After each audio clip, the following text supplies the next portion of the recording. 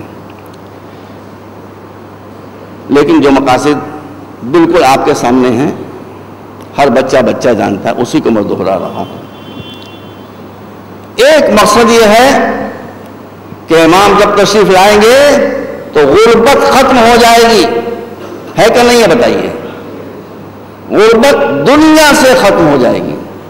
کوئی ہندو بھی غریب نہیں رہے گا، کوئی کرسچن بھی غریب نہیں رہے گا، کوئی انسان غریب نہیں رہے گا.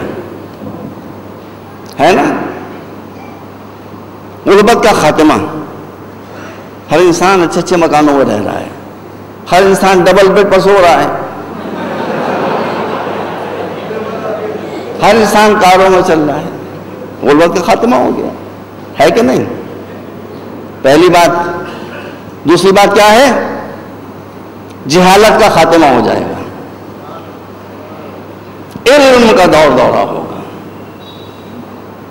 حدیث میں ہے کہ امام جب ظہور فرمائیں گے تو اس وقت تک علم کے 70 چیپٹرز ہیں، 70 باب ہیں، 70 حروف ہیں. اس وقت تک صرف ایک حرف کھلا ہوگا.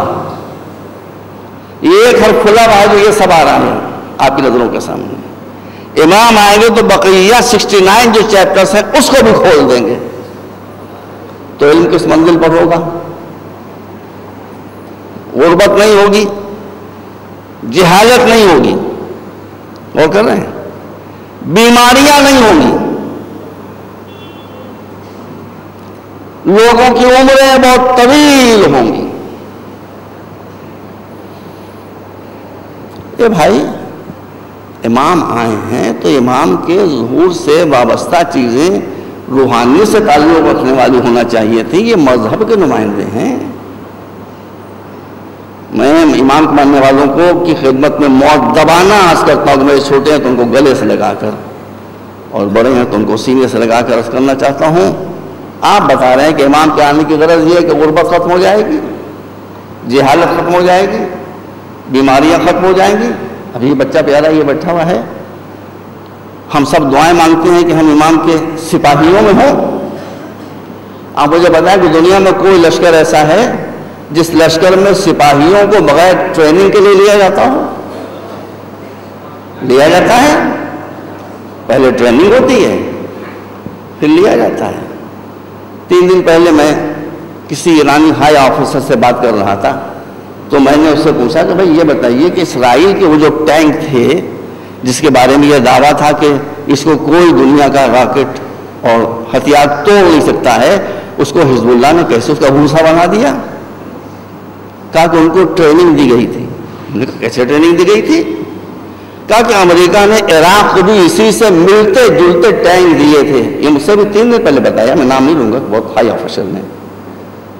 انہوں نے کہا کہ ملتے جلتے ٹینک عراق کو دیے گئے تھے، اس میں سے کچھ ٹینک ایرانی کو قبضے میں آ گئے تھے. انہوں نے چھان مارا کہ اس میں کوئی جگہ تو ایسی ضرور ہوگی کہ جو ایک نازک جگہ ہوگی کہ اس پر اگر کسی گولی کا وار پڑ جائے تو اس ٹینک کے پرخچے ہو جائیں. آخر میں انہوں نے دیکھ لیا کہ اس میں ایک جگہ ایسی ایک اتنا سا سوراخ ہے، اگر وہاں پر جا کر RPG کا ایک گولا بھی لگ گیا تو اس ٹینک کے پلک سے ہو جائیں گے۔ انہوں نے ٹریننگ دی اسی بات کی کہ بس ایک چھوٹے سے نشانے پر RPG، چھوٹے سے نشانے پر RPG، اور اس لائن جب جھومتا ہوا اس غرے میں کہ اس ٹینک کو تو کوئی توڑ نہیں سکتا ہے چلا، تو حزب اللہ کے انہی سپاہیوں نے جن کو پہلے سے ٹریننگ دی گئی تھی، انہوں نے اسی سوراخ کو نشانہ بنانا شروع کیا اور ٹینکوں نے دھما دھم اڑنا شروع کیا اور وہ سر پر پیر رکھ کے بھاگے۔ ٹریننگ دی گئی تھی کہ نہیں دی گئی تھی؟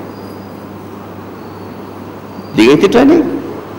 تو اب امام کے جو اہداف ہیں وہ کیا ہیں؟ غربت کا خاتمہ، جہالت کا خاتمہ، بیماریوں کا خاتمہ۔ تو اگر ہم اور آپ امام کے سپاہی بننا چاہتے ہیں تو ہم کو بھی اسی لائن پر ٹریننگ کرنا ہے۔ دنیا سے جہالت کو ختم کرنا ہے، دنیا سے غربت کو ختم کرنا ہے، دنیا سے بیماریوں کو ختم کرنا ہے۔ دیکھیے یہ امام کا ٹارگٹ یہ ہے۔ آج جو سیمینار ہوا اس میں میں بچوں سے، میرے بچے تھے، میں ان سے بتا رہا تھا کہ تبلیغ کا راستہ بہت آسان ہے اور بہت دشوار ہے۔ اگر کسی کو یہ معلوم ہو گیا کہ آپ اس کی مشکل کشائی کے لیے آئے ہیں، اس کی مشکلیں حل کرنے کے لیے آئے ہیں، تو وہ آپ سے آپ کا پیغام سننے کے لیے فوراً تیار ہو جائیں گے۔ اگر آپ امام کے بتائے ہوئے اہداف کو فالو کریں اور معاشرے سے غربت کا خاتمہ شروع کریں، بیماریوں سے لڑنا شروع کریں، جہالت کو مٹانا شروع کریں، تو ہر انسان آپ کا ممنون احسان ہوگا، اور جب ممنون احسان ہوگا تو وہ آپ کی بات سننے پر عزیزوں تیار ہو جائے گا۔ تو آپ اگر امام کے سپاہی بننا چاہتے ہیں تو یہ تو پازیٹیو بات ہے۔ اور ایک بات اور، آپ کی زحمت ختم، وقت میرا جو تھا میں نے معین کیا تھا وہ ختم ہو گیا۔ امام کے سپاہیوں میں آپ ضرور شامل ہوں۔ امام کے سپاہیوں میں شامل ہونے کے لیے کوئی قید نہیں ہے، کوئی قید نہیں ہے۔ ٹھننا ہو کہ لمبا ہو آؤ، کالا ہو یا گورا ہو آؤ، سید ہو یا شیخ ہو آؤ، مغل ہو یا پٹھان ہو آؤ، ہندوستانی ہو یا ایرانی ہو یا پاکستانی ہو یا عراقی ہو یا سعودی ہو یا امریکن ہو یا یورپین ہو، کوئی آؤ آؤ، سب آؤ۔ تو آپ کہیں گے تو پھر امام کا لشکر بہت بڑا ہوگا۔ یہ آنے کے دروازے تو سب کھلے ہوئے ہیں، مگر سب کے آخر میں ایک دروازہ ایسا لگا ہوا ہے کہ وہاں پر بہت پھسولا ہو جائے گا۔ سید و شیخ کی قید نہیں ہے، مغل و پٹھان کی قید نہیں ہے، کالے و گھوڑے کی قید نہیں ہے، لمبے و چھوٹے کی قید نہیں ہے، ضعیف و جوان کی قید نہیں ہے، مگر ایک قید لگی ہوئی ہے، سن لیجیے اور آپ کی تقریب آپ کی زحمت ختم کروں۔ وہ قید بڑی قیامت کی ہے۔ وہ قید یہ ہے کہ چونکہ امام کا مشن یہ ہے، امام معصوم کا مشن یہ ہے کہ دنیا سے ظلم کا خاتمہ ہو جائے، اس لیے امام اپنی لشکر میں کسی بھی ایسے شخص کو لینے پر تیار نہیں ہوں گے جس نے زندگی میں کبھی کسی پر ظلم کیا ہو۔ اب کہہ رہ گئے، اگر آپ نے شادیاں کی ہیں ایسے انداز سے کہ آپ کی شادی کی وجہ سے قوم کی اور بچیوں کی شادیاں دشواری میں پڑ گئیں تو یہ ظلم ہے۔ تو ٹھیک ہے، شادی میں آپ بریانی کھائیں مگر امام کے لشکر میں نہیں جا پائیں گے۔ اذان عالیہ میں رکھیے۔ اگر آپ فضول خرچیوں میں اپنا پیسہ برباد کر رہے ہیں اور قوم کے بچے بھوکوں مر رہے ہیں، یہ ظلم ہے۔ ظالم امام کے لشکر میں شامل نہیں ہو پائے گا۔ اگر آپ اپنا پیسہ اسراف فضول کی باتوں میں خرچ کر رہے ہیں، شو میں خرچ کر رہے ہیں اور قوم کے بچے تعلیم حاصل نہیں کر پا رہے ہیں، یہ ظلم ہے۔ ظالم امام کے لشکر میں شامل نہیں ہو پائے گا۔ اس لیے میری آپ سے التماس ہے، آپ امام کی بارگاہ میں عریضے بھیجیں، ضرور بھیجیں، دریا میں ڈالیں، ندی میں ڈالیں، سمندر میں ڈالیں، تالاب میں ڈالیں، یہ عریضے وہاں پہنچیں گے، یہ عریضے وہاں پہنچیں گے۔ آپ جی صاحب میرے سامنے بیٹھے ہیں، رقم میں ہم لوگ عریضے ڈالتے ہیں، گومتی ندی میں ایک پکا پل کہلاتا ہے، یاد ہے آپ کو؟ اسی پکے پل سے جا کر ہم لوگ عریضے دیتے ہیں، بس 2 منٹ بعد ختم ہو رہی ہے۔ اسی پکے پل سے ملی ہوئی ایک مسجد بنی ہوئی ہے نا، شاہ پیر محمد کے ٹیلے کی مسجد کہلاتی ہے۔ وہ اہل سنت ہمارے بھائی ہیں، ان کی مسجد ہے۔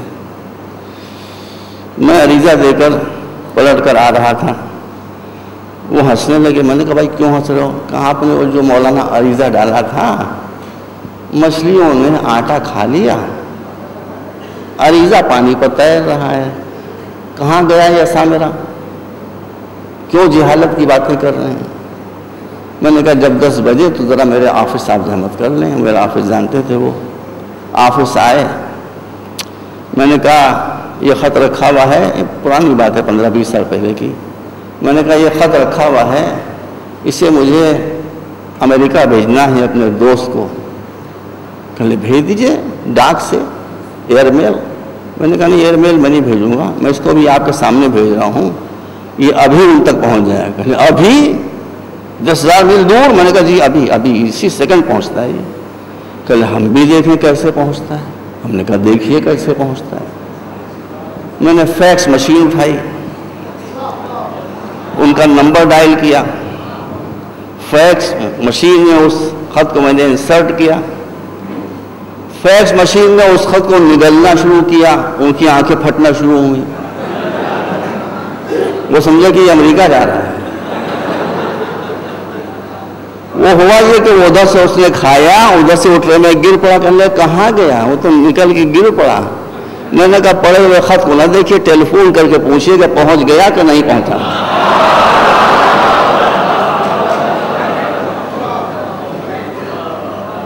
تو اگر ہمارا بھیجا ہوا خط یہاں پر پڑا ہوا دکھائی دے مگر اس کا میسج وہاں پہنچ جائے، تو انسان میں اگر یہ طاقت ہو سکتی ہے تو نمائندہ الہی کی خدمت اگر عریضہ ہم بھیجیں اور وہ عریضہ یہاں پڑا رہ جائے، میسج وہاں پہنچ جائے، تو اس میں حیرت کی کون سی بات ہے؟ اللہ کی بارگاہ میں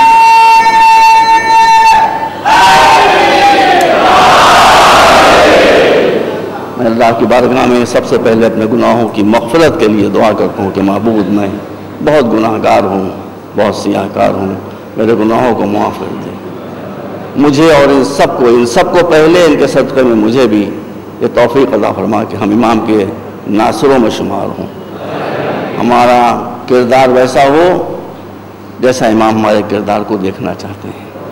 وہ ہمارے امام ہیں، ہم ان کے فالوور ہیں۔ فالوور کے معنی یہ ہوتے ہیں کہ جو امام کا نقش قدم ہو اس سے قدم بقدم ہم چلیں، جو ان کو اچھا لگے وہ ہم کو اچھا لگے، جو ان کو برا لگے وہ ہم کو برا لگے۔ پالنے والے ہم کو اپنے علاوہ محمد و آل محمد سے شرمندگی سے بچا لے برحمتک یا ارحم الراحمین۔